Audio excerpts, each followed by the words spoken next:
What's going on, ladies and gentlemen? Welcome back to another great episode of Shyt Talkin Time with your boy Jaron. It's time for us to go with the best and let's talk this shit. As always, if you haven't subscribed to the channel, please make sure you press that like button. As always, too, make sure you check out the sponsor, Hard Strike Polo. One for them, wouldn't even be here.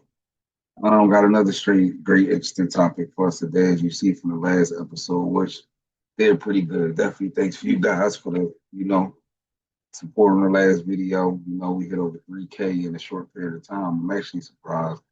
I don't know if you guys noticed, but I don't really care too much about views. A lot of times, the videos will pick up views later on, I guess. I don't know, after they hit, people suggest this and so forth. But I mean, I just really make the content for my my personal, for me and my subscribers. So, being those that if I ever gain a new one, welcome. What we talking about today is a very unique topic. Not unique, but it's different. We talk about the sport of boxing. Today I'm taking my hat off to DAZN for these last few cards that they have been putting together. Like I said, DAZN been on fire for quite some time. I remember I laughed when it first came out as an app. Oh my God, look at this shit. But they kept pumping it and pumping it and pumping it. Then they found something to make it special, which was boxing. The card I'm referring to is the Boots Ennis card. To me, that's probably the best card of boxing. That's definitely card of the year. I know they don't normally do that. They don't really care.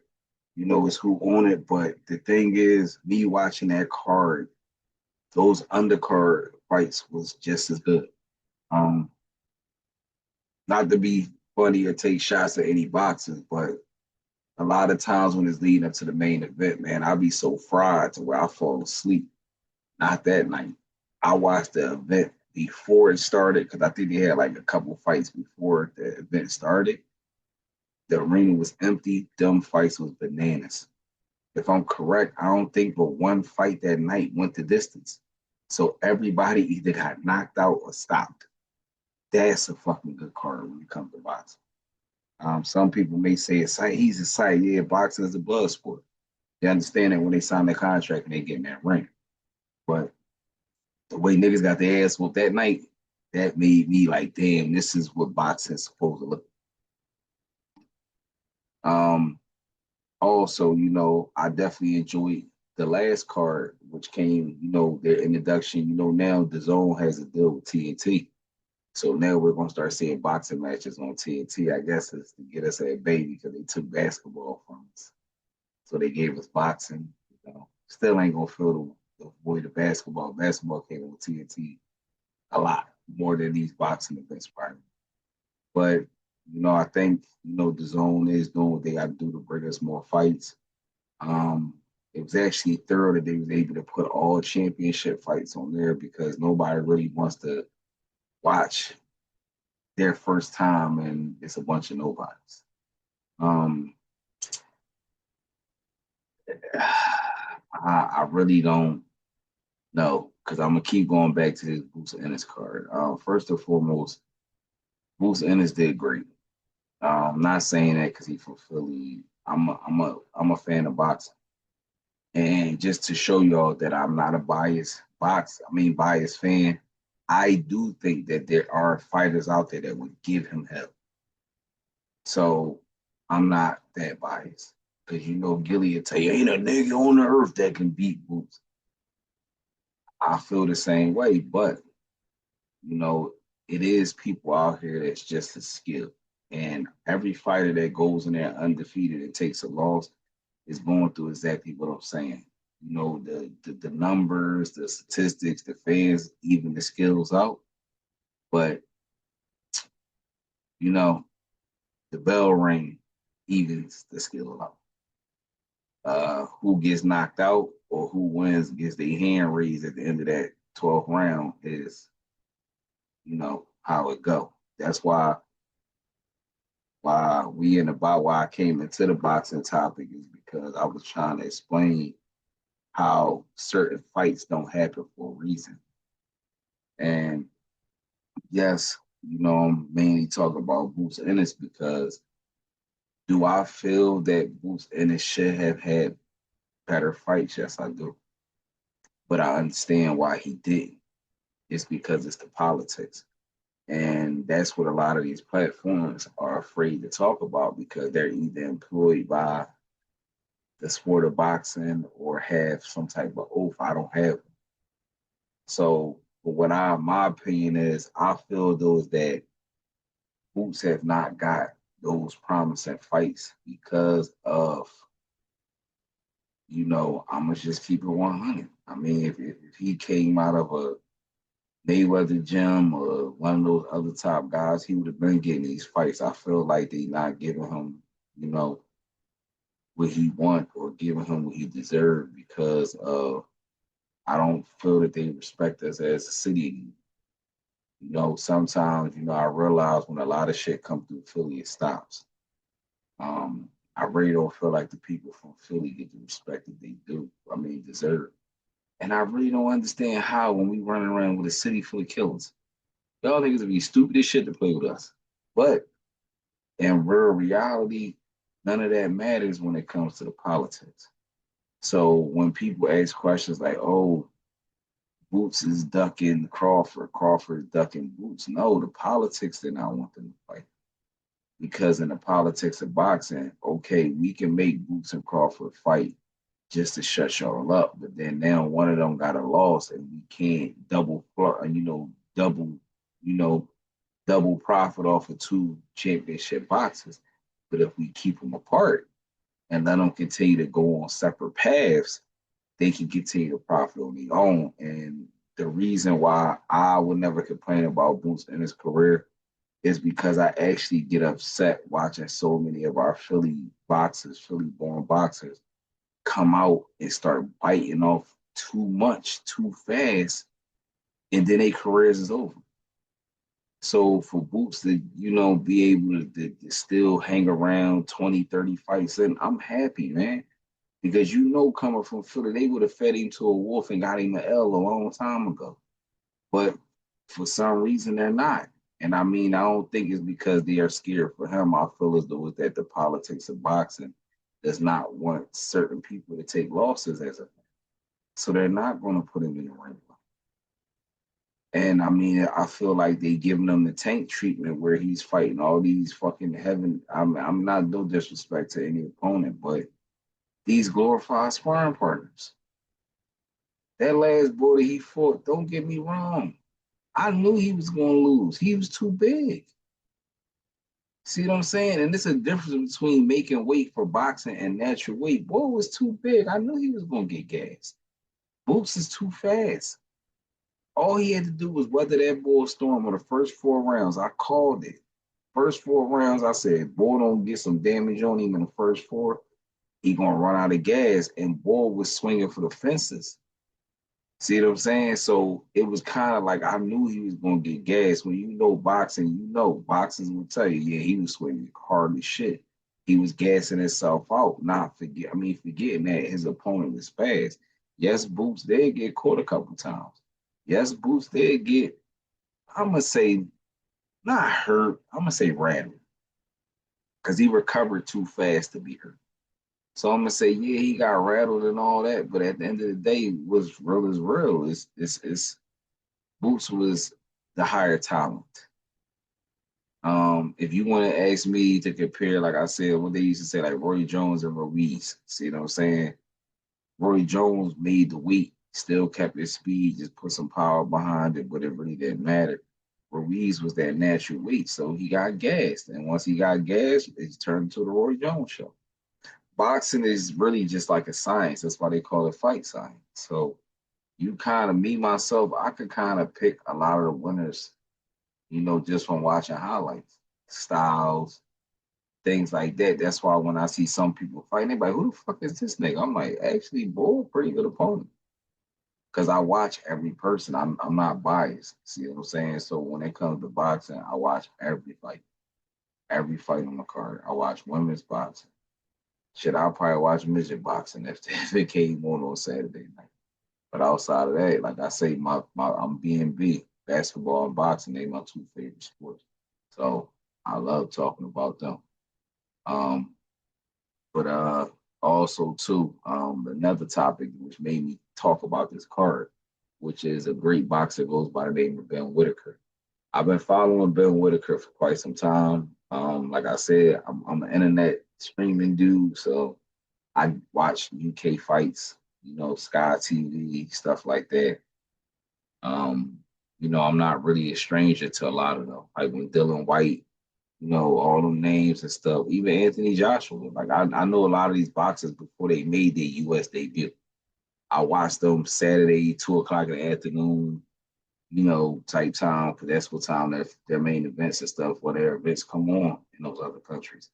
But I knew a little bit about Ben Whittaker, and I knew he was going to be dangerous. But I also think I have an idea of what took Ben Whittaker to come over here. Now, Ben Whittaker, I fuck with you, man. I like your ego. I like your attitude. I like all that shit. You the boy. Then when you get in there and do your thing, to back up the attitude and the talk, it makes you, even more powerful. But I gotta really make sure that you understand that coming over here, it's a dangerous world over here. Bebo, Benavidez. I looked at Bill Whitaker because, like I say, I'm gonna say again. I hope that he can have a padded career for quite a little bit longer. What I mean padded is no, do not throw him in there with none of the B boys. It's plenty of other contenders in that weight class that he could dance around to get his notoriety up. But I'm sorry to say, Ben, I mean, a boxer will never accept, but how you call it, an on-goer or passer-goer can see different, bro. Dimitri Bebo, nah, that flashy shit don't mean nothing because he can take a punch. And that's the thing about them B-boys. I never seen Ben Whittaker take it, in a knockdown, drag out brawl. He always was faster than the other person. He always was over skilled. Now, to say something like, for instance, where like if he had to fight a Canelo, Canelo could possibly beat him. And people be like, nah, you tripping. I'm gonna tell you why. Because all that flashy shit is good. But if Canelo get one good hit, he knows how to close out. So if you get hurt with Canelo, you're going down. These other cats, you might be able to skate along the line. Dimitri Bebo, he don't get hurt. He don't get hurt. Benavidez, he don't get hurt. And I'm talking about these niggas throwing bombs. See what I'm saying? I don't know, Ben. I don't think you've been hit with them. I don't know how your sparring goes. I did hear some of the grittiest fighters in the UK. Who knows? I don't know, but I'm just telling you from what I watch. Them B boys is definitely gonna be good. But if you manage to make it through them, you the king, bro. Cause ain't nobody wrecking shit through them right now. You gotta remember one of them B boys, Canelo couldn't even close that assignment out. So if you could actually take him out, I don't know, Ben. That might put you in the list of a mega fight. No, ain't no could be. It will put you in a mega fight. Because right now you only really got certain names. Like I'm not saying forever, but over the last 20 years, Canelo and Floyd sits up top. We all knew that Canelo cannot complete the consignment against Floyd Mayweather, which I don't think you would have been able to neither, even though he might be a little, I don't know. I don't know. We just talking. We know it's not possible, but I don't know. Then Whittaker and Floyd would have definitely been a very, very, very good fight. That would have definitely been a mega box office fight. But if he can end up in the ring with Dimitri Bebo or Benavidez, that's going to be a massive fight. And whoever he picks next, if it's not a rematch, if it's a rematch, we know it's going to be colossal. But if he ends up getting one of the other next, oh my stars, it's going to be massive. And if he can pull off a hat trick and get all three of them, this is before anybody lose belts or anything, but this is just thoughts. But if he can manage to run through all three of them, then you will be cemented in legendary, bro. Because that means you done ran through the stable's top dogs. I mean, no disrespect with these little young boys. I mean, y'all doing y'all thing, man. But I'm telling you, hop your asses in there with one of them niggas. I bet you they humble y'all real quick. Real quick. You see Devin Haney and all them niggas, them youngers ain't calling out none of them head hunters, bro, because they know them boys hit hard and they don't get hurt. You gonna have to hit them niggas with a truck to daze them or rattle them. See what I'm saying? The way Ben Whittaker put these niggas to bed, bro, I don't. That's not gonna happen with them. He's really gonna have to fight, and now he's gonna have to show the world that not only can he fight, can he showboat, but where's your true skill set? You know. But we all hope one day it could come. Who knows? But next one, the next card that the zone had, we're gonna talk about the one on TNT. That's the one with the youngest world champion. See what I'm saying? Young bull, I definitely see him being crazy. Yes, he needs some work before he, get to that plateau. But I figure by the age of 25, 26, he'll be unstoppable. If he can go undefeated and continue to harness his craft to about 25, 26, ain't no stopping young boy. He gonna body a lot of people. A lot of people. Um, yeah, crazy. But while we talk about the sport of boxing, I mean, I don't know if you guys have been catching, the chatters about the Devin Haney and Keyshawn and Devin Haney and Shakur and all this other stuff. And then I hope y'all know Tank is due for a mandatory, so I guess he has to come back to the ring. I mean, it's a lot in boxing right now. That's why I did this episode. I mean, I tell people I love boxing more than anything. But, I notice a lot of people have been slipping on watching boxing lately. I mean, of course, they're going to watch these city fighters, but I'm telling y'all, it's a lot more out there than just our fighters that we watch normally. That's why I tell you, watch the undercards. You get to learn these new people before they get popular. Like when y'all want to wonder why is this young boy fighting under the main event? Who the fuck is he? That's one of the cats that probably been crushing on the second fight over 4 or 5 cards, and people just don't watch them. They just turn it on at 11 to see the main event. Boxing is a sport, man. You got to respect the sport. That's how you learn. See what I'm saying? Like you might see a person who boxed in the second fight calling out somebody in the fourth fight. But then when they end up rumbling next time, they be like, who the hell is he? That was the boy from the second fight. But if you pay attention, his career is very promising too. He's 21-0, 18 knockouts. Y'all don't know these guys. See what I'm saying? Like another guy that we gonna talk about. I've been talking about this boy for the last couple of days, man. I forgot his name, man. He up and coming, and he been making D'Angelo Evans. Shout out to D'Angelo Evans. I mean, I don't know why they not giving you no press, bro. I don't even know why they not really giving you more publicity and more spotlight, because he's another one. And I mean, the thing why, like I tell people, you gotta why I like D'Angelo Evans is because he's a natural athlete.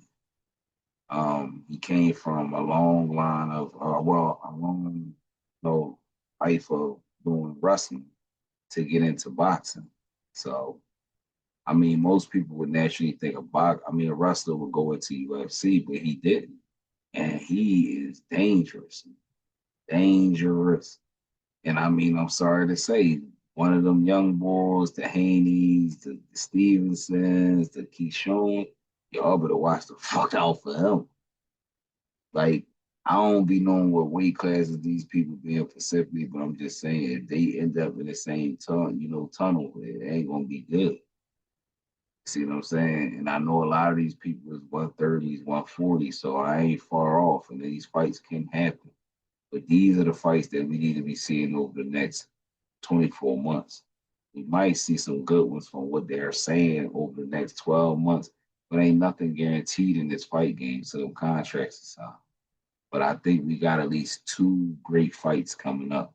Because I think if I'm correct, Earl Spence might be coming back to the ring, and then also Javante Davis is coming back to the ring. So at least we get to see two good people we ain't seen in a while. I've been hearing some chatters about one of the Charlos. Well, the only active Charlo brother is talk about fighting again.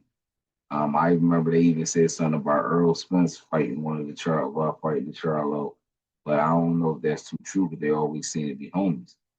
But y'all just need to pay attention, man. I mean, the sport of boxing is changing.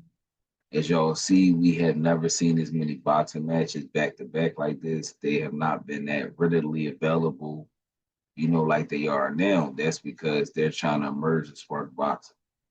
And I mean, me being a fan of it since a kid, I mean, I'm actually is enjoying some of these fights that they putting together, and I'm enjoying a lot of these cards.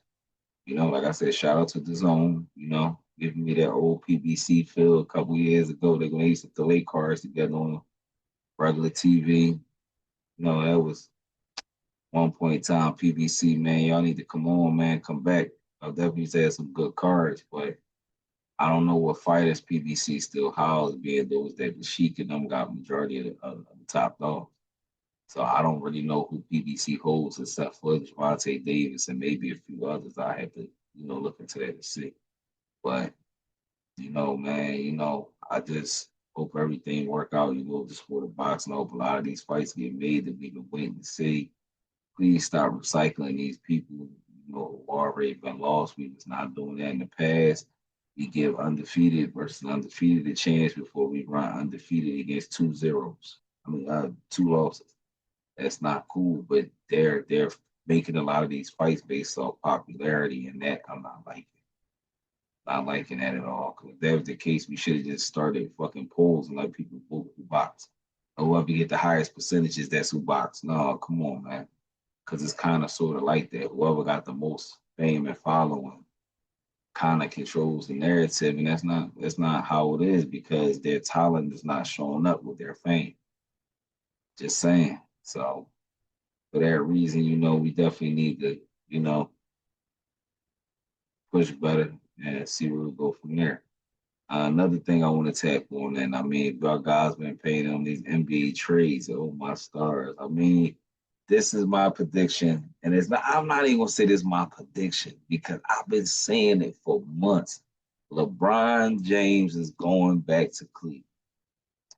If y'all want to know how do I know, y'all know Brown, my man. He's been cool since back in the day. But Bron is a nostalgic dude. See what I'm saying? Yeah, he came back and brought his city a chip, all that good shit, whatever.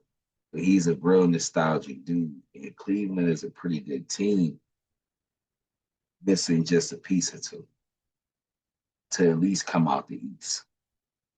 So with Donovan Mitchell playing so good and the rest of the supporting cast, I see it only fit for him to come finish his last few seasons at home. No disrespect to the Lakers organization, but bro, he would go farther. He would go farther than Cleveland. I mean, he already was the king of the East before he left. That's why I think he left because he got tired of going to the playoffs every year and losing to the West, but he was making it every single year. He ain't gonna do that. But as far as him coming, he's a big dude on nostalgia.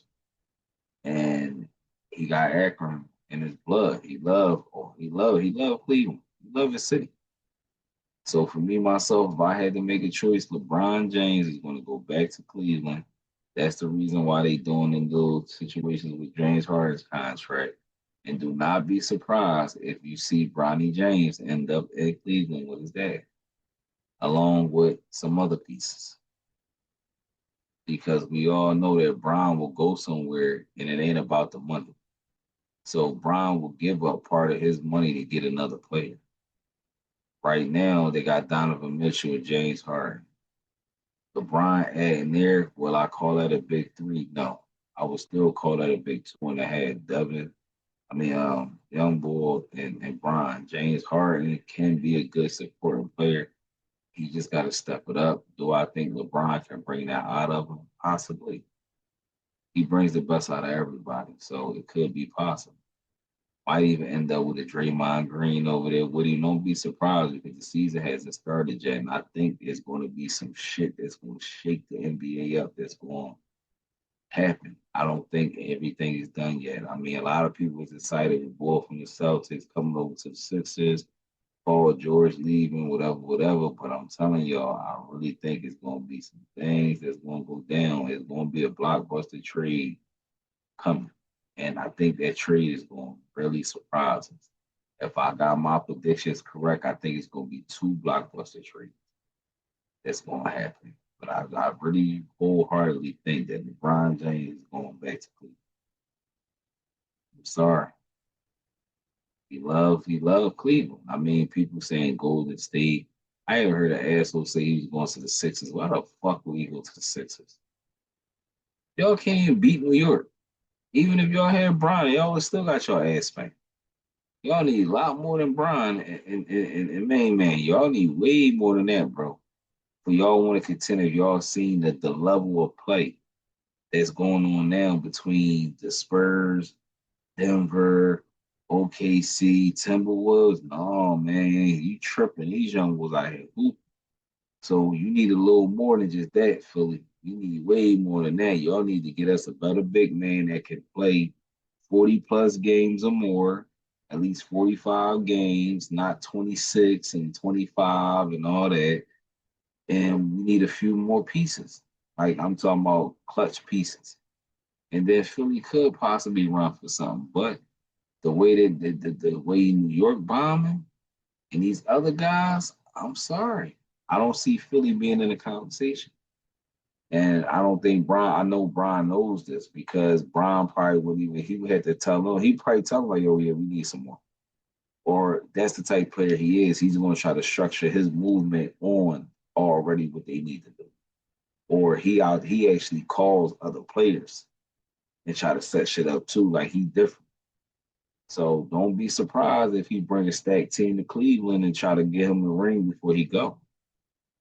Just don't be surprised. I mean, it's not that, but I think it's a very good move for him. And I mean, I definitely would take my hat off because he went out in legendary fashion. I'm gonna finish my career. I started my career at home and I ended my career. A lot of players didn't do that. I don't know many that did. So I think Shaq he went back to Orlando to retire. I don't know. But that's what I'm saying. I think that would be like major, and I think that would be like a very good book closing chapter of his legacy. So we'll see, man. Go ahead, Brian, man. Stop keeping these people in anticipation, man. Go ahead back and let them know.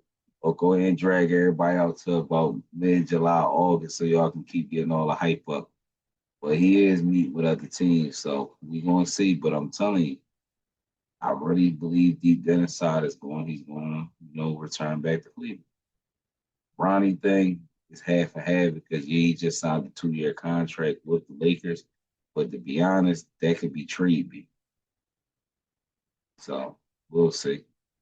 Or crazy part about it, like I told my bed, they gonna get rid of James Harden. I said that's probably how they gonna get Bronny and a couple more people. But I did hear a rumor that he wants to play with AD again. So we'll see. You know? But as always, man, definitely good to change the narrative, man. No negative, no BS. I mean, I told you this is why I created this platform because it's not just here to talk about rappers and they messy shit. It's not just here to talk about gossip. I mean, it's here to talk about anything. That's why it's called Shyt Talkin Time. That's what we do here. Sit, talk shit, enjoy ourselves, and do what we do. So, I mean, I definitely hope you guys enjoyed this episode. If you haven't subscribed to the channel as of now, please make sure you do. If you enjoyed this episode, please smash that like button. And as always, man, boy, catch you in the next episode.